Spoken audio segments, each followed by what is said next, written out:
Oi, what's the best game where you get to eat pie? What's the best game where you play a dead guy?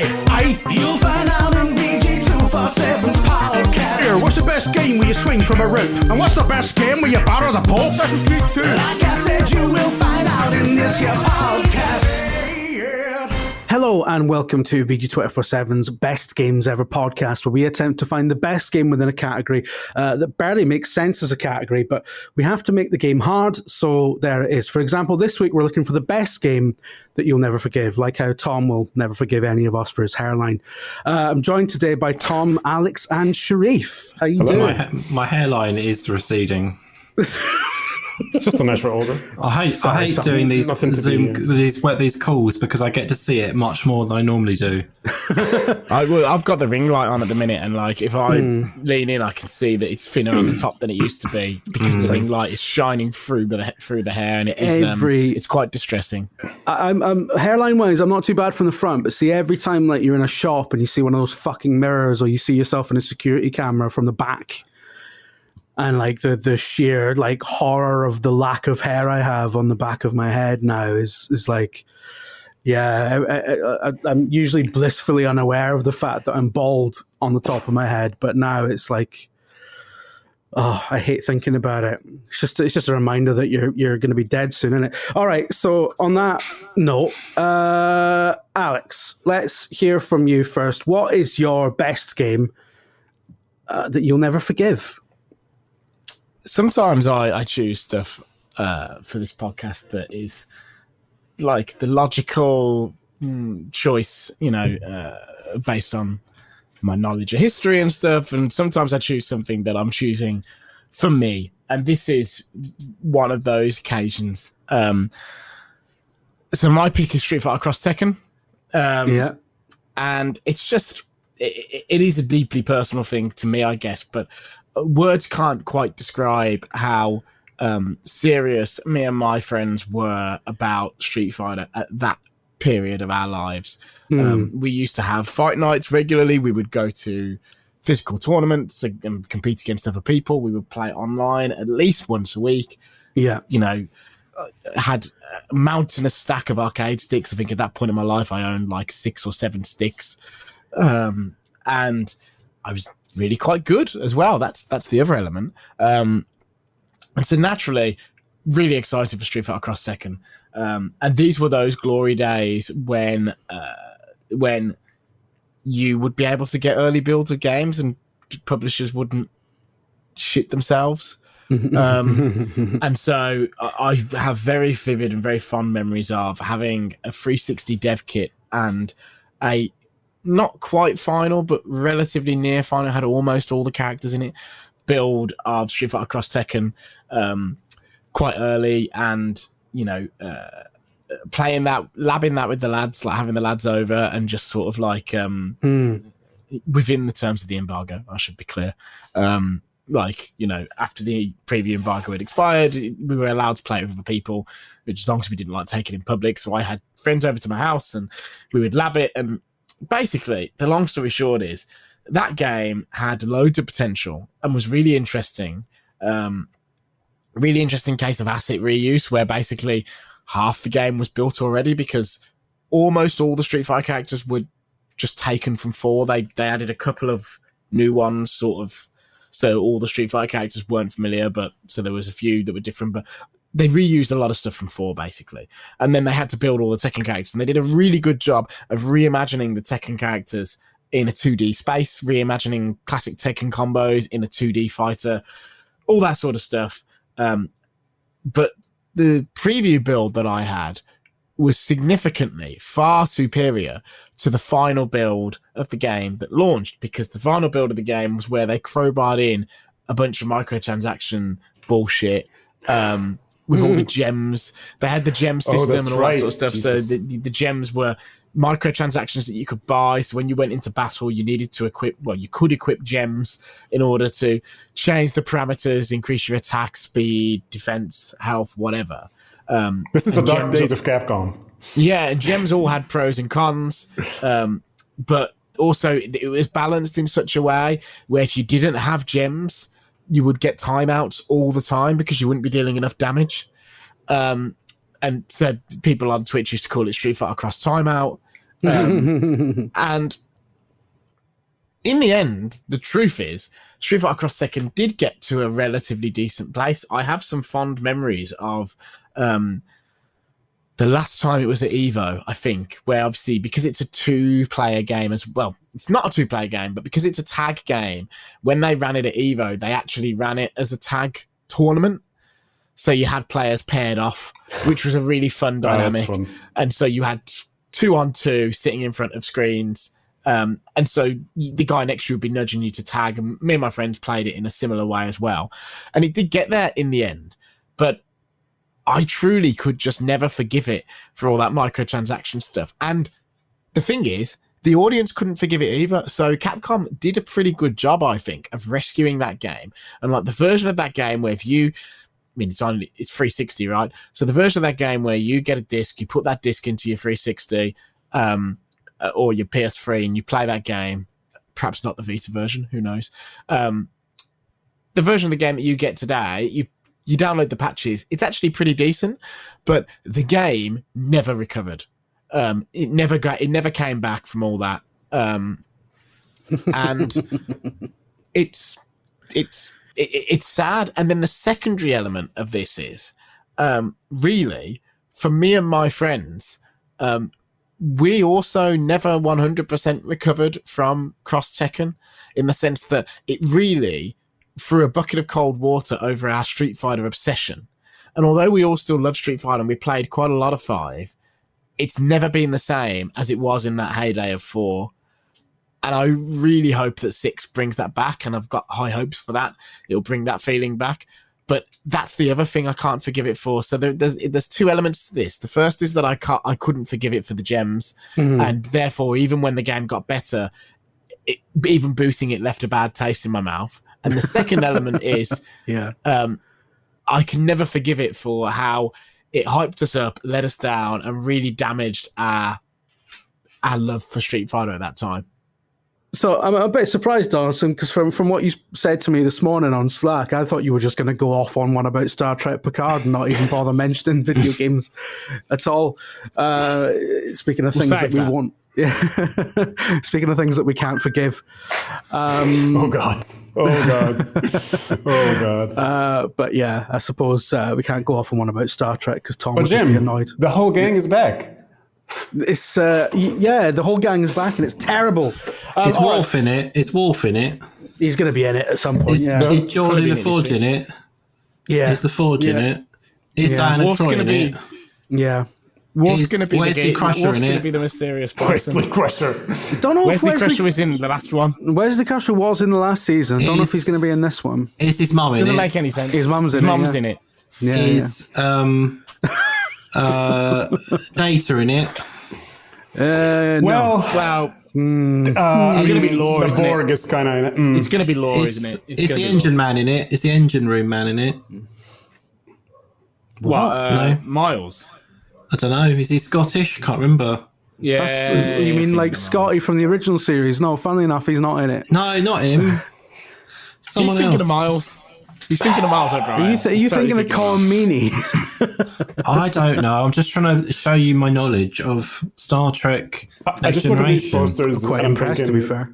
Like Star Trek: The Next Generation of geriatrics. Oh my God! Like Star Trek, the fucking knackered generation. All right. Okay. So, like me and Donaldson needed to get that off our chests. Slight moment about Star Trek aside, Sharif, what have you got for us today? Okay, so my pick is Dark Souls 2, and Okay. I hate that game because I love it. So, a little bit of a backstory. I was never really a fan of From Software's games. I bought a PS3 very late, and Demon Souls was always one of the games that everyone recommended. It's like, oh, you need to check this out. It's like, right along the Uncharted's and everything else. Yeah. So I bought it. I was like, okay, yeah, it's on the pile. I'll check it out. And I checked it out. I was like, this is really bad. Like, this runs really bad. I die very quickly. What are people smoking recommending this game? Moved on. Didn't think about it. Years later, Dark Souls 1 comes out, and it's coming out on PC. And so, obviously, before it was on Xbox 360, I didn't care. And it comes to PC, and I'm like, okay, yeah, this seems like the follow-up to that. I'll check it out, I guess. And then the PC version, famously, was terrible at launch. It took modders a few weeks to like get it fixed and get it appropriate. So I was like, oh, so it runs like crap. I'm not even going to pay attention. So I just moved on again, like second strike. Dark Souls 2 comes out, and I look at this game, and I was like, man. And people keep telling me, you need to play this. You're going to love this. You need to play this. I was like, okay, maybe this is going to be the one that gets me into it. So I very clearly remember the first time I started playing it. I downloaded a pirated version of the game because I was like, I'm not spending money on this, and then just I'm going to hate it. So I'm just going to be like, I'm going to use it as a sort of demo. A questionable like ethical decision, sure, but like I just wanted to play the game to see it. Yeah, VG247 doesn't condone piracy under any circumstances, but carry on. And my story will prove that I do not condone piracy. In fact, anyway, I remember having an exam the next day, so I was like, I usually like don't sleep before an exam. I just crunch everything and just go to the exam in the morning. So I remember starting at like 6 or 7 in the evening, and I'm thinking, okay, I'm just going to put a couple hours into it and see what's going on for this game. And then I was like, I feel like really, I play, and I'm just playing, enjoying it, and I was like, oh, I'm feeling really thirsty, I'm going to go get some water, and it's like 2 a.m. And I was like, what the fuck? Have I been playing this game for like 6 hours nonstop? So I was like, okay, I stopped, I continued studying, and then I came back home, bought the game. It was like, I need to start for realsies. Like, I need to finish this game, and then I need to think. And from that moment on, I have been such a fan of their work, and all the games that sort of stand in the vicinity of the Souls-likes. And to the point that I now know that Dark Souls is really the worst one they have ever made, the worst one of those games. And there's so many ambitious things that they did that never really paid off until Elden Ring, in terms of scale, in terms of like mechanics, and so many other things. But I just... Right now, I hate it. Like I say, I hate it. It is a love-hate relationship, but I hate it because it has ruined other games for me. Like I look at like a Horizon, an Assassin's Creed, and I just play those for an hour and be like, this is not engaging. This combat is not good. This level design is so samey. I don't want to play this. Whereas I'm such a fiend for Elden Ring, and like even there's a sort of like a joke around the side that I just keep playing all the indie like Souls-like key stuff that, even though like they look kind of terrible, but I'm like, I have a soft spot for this. I'm gonna appreciate it on a level that other people might not. Like last year it was Thymesia and a bunch of other games. The game with the French automatons that I forget the name of was sort of also Steel Rising. Like, Steel Rising, yeah. So yeah, those games are, I can safely say, are objectively not good, but I still enjoyed them because I'm like a sucker for that stuff, and so I have been ruined forever by Dark Souls 2. You know what? I've heard that a few times actually from people who love Souls-like games about how specifically Assassin's Creed always comes up for some reason. I think it's because Assassin's Creed sort of like pretended to be a little bit Souls-like in the later ones, even though like it doesn't have the challenge element whatsoever, because it's the easiest shit you can possibly ever play. I've heard it a couple of times about how people get into Souls-like games, and it's like all of a sudden, like so many other games were just ruined for me. It's just Assassin's Creed just failed to like engage my brain properly. And you know what? I will never get into Souls-like games because I'm terrible at them. But like one day you will. I'm really disincentivized from ever getting into them, because if one of the side effects is no longer being able to play Assassin's Creed, and I love Assassin's Creed deep within my soul, then I don't know what I'd do.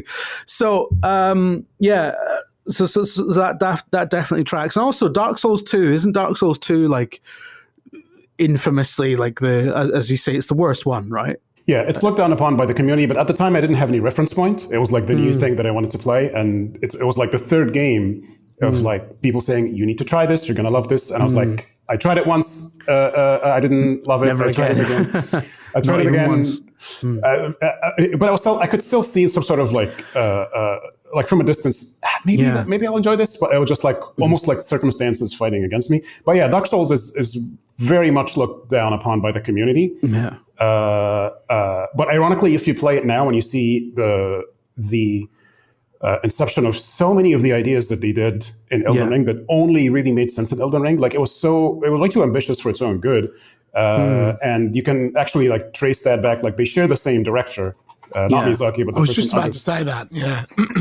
the person under Miyazaki. Like you can see, this was sort of his pitch deck for like, if we can do this, but the engine, I guess, or the tech or whatever at the time was like, this is too much. And so they toned it down in 3 and obviously learned. But yeah, I just treasure that game for ruining my love for like other games / making me enjoy what I think are some of the best games ever made. Yeah. Okay, fair enough. I mean, that definitely tracks with things I have heard. It's a good pitch. I'd say it's a good pitch, that is. Yeah. Okay. All right. Now, you've just heard Tom's voice there. I feel like he's gaslighting. He said, almost sarcastically, very mockingly. No, I think that's a good choice. Praising Cherie's pitch there. All right, Tom, what have you got for us? I mean, it's a good choice, but I've got such a good story that it's just you won't have any choice, Jim, but to pick my one, right? So last episode I didn't have a story, right? I just I couldn't really be bothered. This time I've got a proper, some might say an epic tale. It's a bit, I'll brace you, it's quite sad, right? So okay. Strapping in for this one. Don't laugh at points because it is actually sad. It's not a joke, right? So 2002, I was about 20 odd, I don't know, I can't remember exactly when this happened, but I was back home. I was at university in that period, but I was back home at this particular point. I was going into town, but also taking the dog for a walk, right, with my brother. One of us could hold the dog outside and went to go into a shop, etc. I was going into town to buy what ended up going to be one of the most influential games of all time, Morrowind. Oh, geez. I see what's happening. That's almost beside the point, right? I was walking the dog into town with my brother, and the way into town, like most of it is quite quiet, but there is one very busy road, right? Incredibly busy road. Back then didn't have a crossing or anything. It was one of those roads where you've got like, it's normal 2-lane, but there's a bit where there's like a 3rd lane because you have to pull into the middle to then turn off. So at points, it's quite a hard road to cross, right? We had the dog on the lead, and then we'd gone into town. It was fun. We got Morrowind on Xbox. Excellent. All very happy to get back. Coming back, road was terrible. It was probably like 3-ish, so I think it was like school closing time. It was super busy, and the dog got off the lead, right? Charged out into the road, busy, cars everywhere. And then we got him back. It was fine. Dog was fine. Nothing bad happened at all. Walked home as normal. Played Morrowind. And it was shit. This is the longest fucking lead up version. I think it would have felt better if you had played it on PC. So hang on a minute. What's the story here? Your dog didn't die and you didn't like Morrowind. Yeah. That's it. That's the story. Right. What's the... Okay. I mean...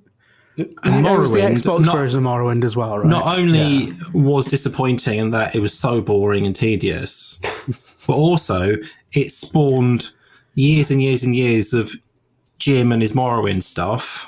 And then, people just choose Morrowind to win on the podcast. They choose the Bethesda RPG to win on the podcast. No, so, I think this is the first time anyone's chosen Morrowind. For multiple reasons, yeah, I can't forgive Morrowind. For the rise of Bethesda in general. for their apparently for the rise of Jim Trinker. Yeah, it's just the way now it's latched onto our Jim. You like Morrowind, don't you, Jim? I'll win a podcast because I mentioned some RPG mechanic. Is that Morrowind's fault? Yes. For the purpose of this podcast, it is. Okay. So you can never forgive Morrowind for giving me a sort of running joke in my career. But Jim, remember, you love Morrowind. It's Yeah. one of your favourite games, right? What's this podcast called? Best game? I think I love the idea of Morrowind more than Morrowind itself at this point. Do you prefer Morrowind to Dark Souls 2 or Street Fighter X Tekken? That goes without saying, but there we go. I think that's done, right? It's not about me, is it, Tom? It is actually. It is about you. I suppose it is, isn't it? Oh, fair enough. Yeah, you've convinced me. All right, we're going to cut to an ad break / jingle, and then I'm going to pick something. Okay. Right. Well, I think you've been very cynical and manipulative, Tom. Right? And I told you a very sad story. It's a real story. It wasn't a sad story, really, was it? It was a story about how your dog survived. That's not sad. That's just your dog was momentarily in danger, and it was fine. Not sad. Do you want me to tell you another actual sad story quickly? Oh God! You could just add playing more at the end of any sad story. This is actually sad, right? I signed up to, you know this story, Jim, but other listeners don't. I signed up to some tasting tests for popcorn, gourmet popcorn, right? Yeah. Gourmet popcorn, it's free. It's like they send you their new flavors and you test them, give them some feedback, but you get the free popcorn. I was like, I'll do that. It's fine. I like a bit of gourmet popcorn, not just the plain old boring popcorn. So I signed up. I was like, oh, you've got a package coming. It's coming today. Make sure you're in for it, etc. Give us feedback, and then you might get more free popcorn. I was like, oh, great, I have this. We're watching Independence Day. We've got some free gourmet popcorn. Package 1, taste it, plain salt flavoured popcorn, right? The worst popcorn.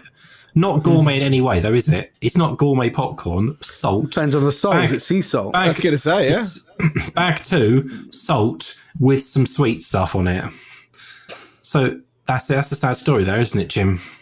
That's not. I mean, it's got nothing to do with Morrowind, though, is it? Apart from it evoked memories of the sadness I had when I played Morrowind. You texted me when it happened, and then I was enjoying a bag of salted caramel popcorn, and you were annoyed about that. Yeah. So I love that halfway through that story, Sharif just got up and left. He doesn't like popcorn. He's got a thing. All right. Okay. So you put me in such a position, Tom, because I'm so intertwined career-wise with Morrowind. Oh, am I? No, is it just a running joke? But I mean, Street Fighter X Tekken sounds like a terrible game, actually, and.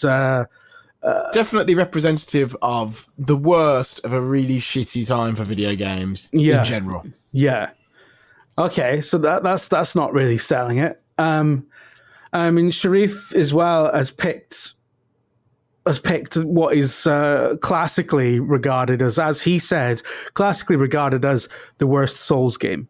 I do want to say about Cross Tekken though. Maybe I didn't belabor it enough when I talked about it, but.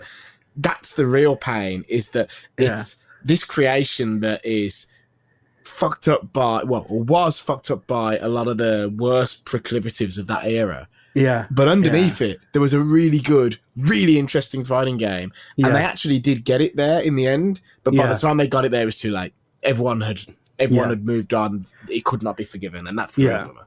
All right. Okay. So, but it was bad when you played it. Yeah. Sharif's back now because having probably calculated that the popcorn story is finally over. But yeah, so I don't know what to pick. I don't know. I'm genuinely stumped on this one, but I'm gonna go with Dark Souls 2. Oh my god! Oh my god! And it's the worst of all the Souls games. I'm gonna go with best game. I'm gonna go with Dark Souls 2. I'm gonna go with Dark Souls 2 because I don't think anyone would accept that Dark Souls 2 is a worse game than Morrowind. Right?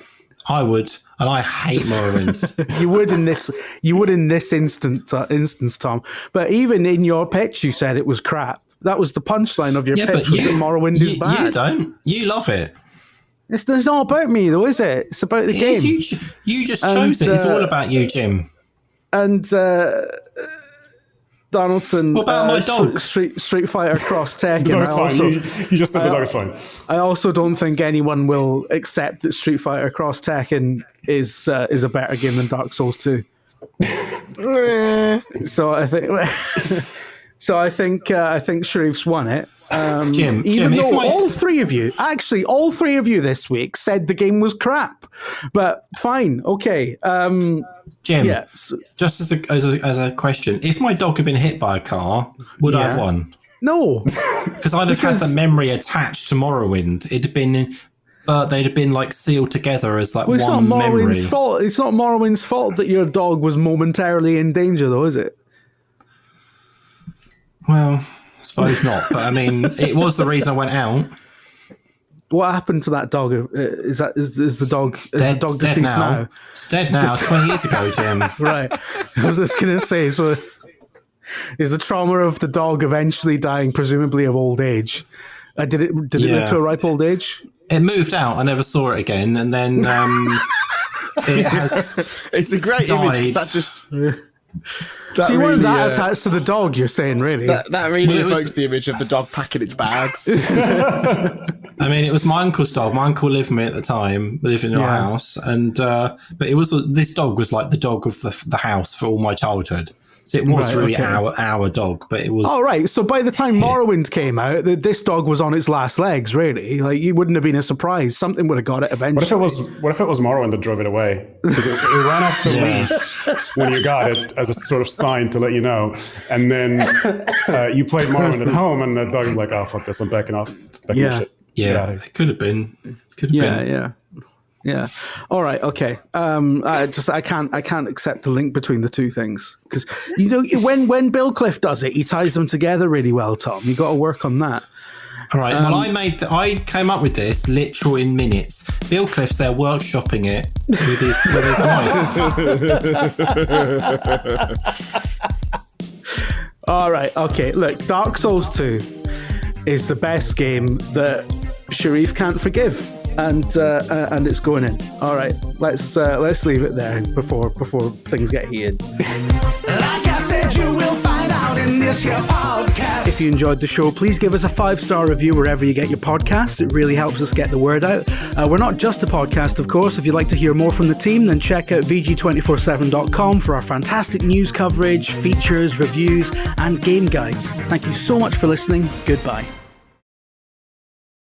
Transport links are pretty great here in Scotland. Your cars and aeroplanes, therefore, knobs, man. Look, at this point, it's just the outro, right? It's just the outro. This is the outro now. You want to cross the Firth of Tay? There's only one way, ScotRail. Every minute someone's taking ScotRail. Not curtain rails or humpback wheels, no ScotRail. Up, Glasgow Central, and Rekeithing, Bathgate,